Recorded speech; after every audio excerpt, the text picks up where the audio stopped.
Today I'm going to discuss eating, and more specifically, our relationship with eating. Food and consumption is something that a lot of people have a hard time maintaining a healthy relationship with, myself included. And so I'm hoping that through this video I can help people learn how to develop a more healthy and sustainable relationship with that necessary bodily function. So I can remember as a child seeing the need to eat as a burden, unless of course it was candy. But I always felt like I had plenty of energy, and I loved to play, and so having to stop and eat was a nuisance more than anything. And so I never really wanted to. And then later in my adolescence, I got really interested in developing strength and was active in a different sort of way than I was as a child. And so then I thought, well, I have to eat a lot in order to grow big and strong. And so then, I had sort of an opposite problem with eating. And then later as a young adult, I became really interested in fasting as an active discipline and a spiritual experience, and took it to an inappropriate place sometimes. And so I've kind of gone through the whole spectrum of eating problems, and now I feel like I have finally found a consistent, regular, and sustainable eating habit that serves me well. And though it might not be appropriate for everyone, my experiences will hopefully grant you some insight into ways that you can develop your own habit of eating. So I'm going to try my best to avoid telling people what to eat, because a quick look on the internet will reveal research and evidence to support nearly any kind of diet that you're interested in. And so I believe that ultimately we should just choose a diet based on how it aligns with our principles, not based on any sort of science that backs it up, because you can immediately find contrary scientific evidence, supporting a totally different diet. However, I will do my best to help you understand the importance of how and why we eat. And this is where our relationship with food comes into play. If we can develop a healthy reason for eating and healthy eating behaviors, then our body will express that good health outwardly, naturally. And so I'll start out with something that I mentioned in my morning routine video, that of fasting. So, like I mentioned, as a kid, I always felt like I had plenty of energy, abundant energy, if not excessive. And so eating didn't seem necessary. And it turns out that it's really not, in order to function on a short-term basis. We can go multiple days without eating and not really have to adjust our energy expenditure or our productivity. And I can say that out of experience. This is not just a hypothesis. Now, definitely you will experience some severe hunger sensations. And this is where we learn more accurately what our appetite truly is and what our need for food and consumption truly is. Now, maybe you don't have an overconsumption problem. Maybe you're on the other end of the spectrum and eating enough is a difficulty for you. So I think eating too much is irresponsible in that we're taking more than we need, and we're not generating a reciprocal return. And eating too little is disrespectful to the gift of life that we've all been granted. We should honor it and cherish it and nourish our bodies appropriately. However, fasting can still be an appropriate practice for all of us, because through it, we develop a better relationship with that sense of hunger, and we can more accurately assess what our body needs to function in a healthy way. Because we should all have abundant energy throughout the day.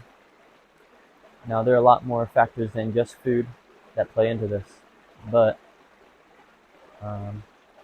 understanding how much we need to eat can help us develop that more consistent habit of eating.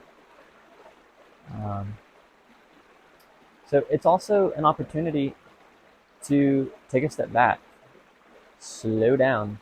It's something that I really need to do is just slow down, take a break. If your body is constantly processing food, those body systems never get to take a break, which means they really never have the chance to repair and heal. They're constantly working. And so the same is true for my entire body. If I'm not working, then I'm training or adventuring. And the cycle goes work, train, adventure, work, train, adventure. And there's never really a day that I take a break,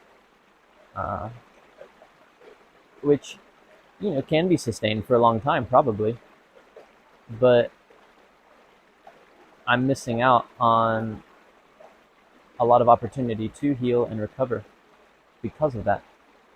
And I'm probably also not able to access my fullest energy levels because of that lack of recovery. And so taking a good extended fast, a good rest day, a good internal inventory as well, because this can be a spiritual practice. We're not just abstaining from physical nourishment as a punishment. In fact, it shouldn't be seen as a punishment at all. This is a gift of healing. But it also grants you, now that you've really slowed down, the opportunity to do that inner work that we've all been putting off for so long, and develop a better sense of what is truly sustaining us. Because it's not just what we eat, it's something far greater than that.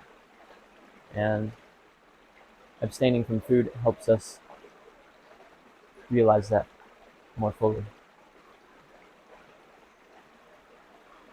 But outside of fasting, ways that we can develop a healthier relationship with food include becoming more conscious of where our food comes from and what purpose it is serving in our lives. Now, eating things that are delicious is a great thing. We should all enjoy what we're eating. But eating things that are nutritious is also a great thing, because it makes us feel good in a different way than satisfying our taste buds does. And so we can pretty easily combine those two factors. And so with my own diet, it's fairly consistent. I eat, and a lot of people might be surprised, but I eat almost the same thing every day: breakfast, lunch, and dinner. Dinner will change on a weekly basis because I'll just make a big pot of soup and eat that throughout the week. But I have developed these meals that satisfy my need for flavor and eating experience, but they also check all my nutritional boxes. And because they're consistent, I don't have to think about what I'm going to eat. There's no figuring out or planning, really. It's easy. And so I can maintain it it's healthy, so it's providing me with what I need, and it's tasty, so I'm satisfied. Um, so it doesn't have to be complicated. One pot meals are the best, for me at least, because of their simplicity. And it's not limited to soup. It could be a curry or a stir fry or a chili, or there's probably a lot of things that I'm not even aware of. But it all goes into one container. So the dirty dishes are limited, the complexity of preparing the meal is limited, and storage is easy. Uh, and it's pretty quick to cook because it's just in one vessel. So there's a lot of factors to the one pot meal that I find to be really accommodating to my lifestyle, because I don't want to take a lot of time out of the day to prepare food, but I do care a lot about what I eat and how I'm eating, so this is a happy compromise. Um, and so,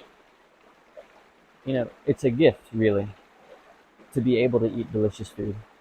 It's a gift to be able to eat nutritious food. Because, yes, you can look at the need to eat as a burden, like I once did, or you can look at it as a blessing. We get to consume. So many people and creatures are desperate for something to consume. But if you're watching this video, you're probably not in that case.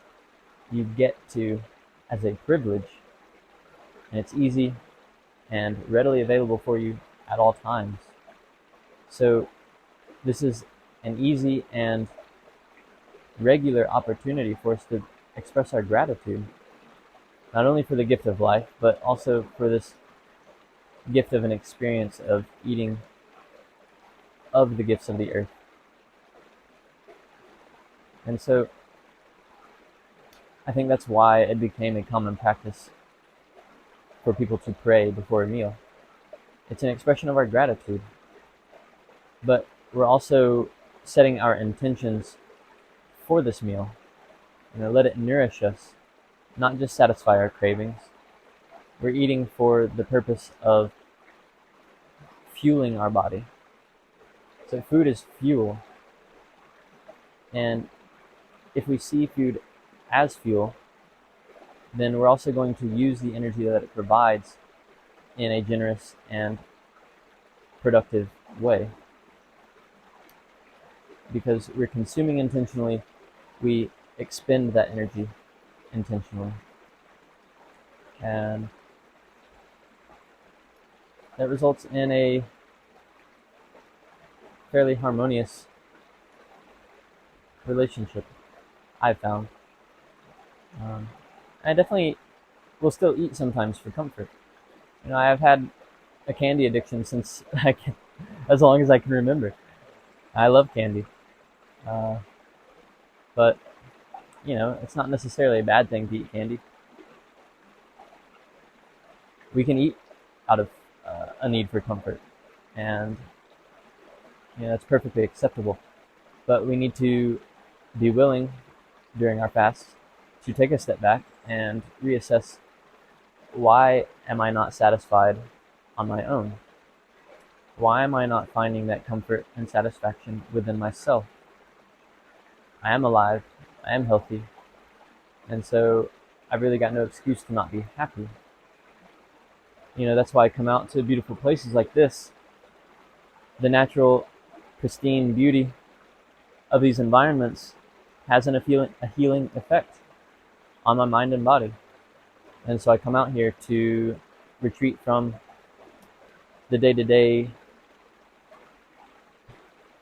grind. Is not appropriate. I do not grind, but the work of the world, the negativity of the world that we're all exposed to on a fairly regular basis. But why am I letting that negativity affect me? It certainly doesn't have to. It's based on how I perceive it and how I react to it. I'm grateful for candy. I'm grateful for these beautiful natural environments. But I shouldn't use them as an escape. I can use them out of gratitude, just like eating in general, but it's not to fill some emotional void. And so, as I continue to refine, I'm able to be more grateful for these experiences. And then they benefit me in a more complete way. I don't eat candy as often, but when I do eat it, it's really a pleasurable experience and something that I can share with people by making cookies for them. Or when I go out to nature, I can really detect how miraculous all of this is and how blessed I am that it's even still here, because they sure did want to develop this area at one time. And so my gratitude only grows. And if we're grateful for the act of eating, then we are less likely to do it in an irresponsible, inappropriate way. And eating is a gift, and life is a gift, and we should celebrate it as such.